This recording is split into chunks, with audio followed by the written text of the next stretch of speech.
हजुर नमस्कार।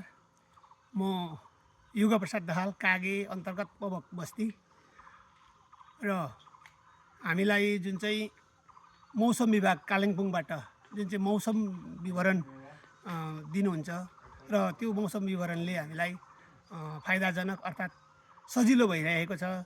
कति बेर पानी पर्छ, कति बेर घाम लाग्छ, कति बेर धुम्म हुन्छ भन्ने खबरहरू पाउँदाखेरि हामीलाई फार्मर्सहरूलाई काम गर्नको लागि धेरै सुविधा भएको छ।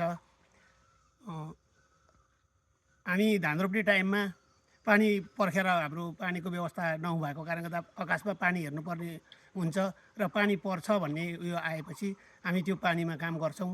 र धान काट्ने टाइममा धुम्म हुन्छ अर्थात् पानी पर्छ त्यस्तो सम्भावनाको खबर आउँदाखेरि हामी धान काट्दैनौँ र जब घमाइलो दिन हुन्छ भन्ने सूचना हुन्छ तब धान काट्छौँ र हाम्रो फसलहरू राम्रोसँगले उठाउन सकिरहेका छौँ। यसकारण हामीलाई धेरै फाइदा भएको छ। धन्यवाद।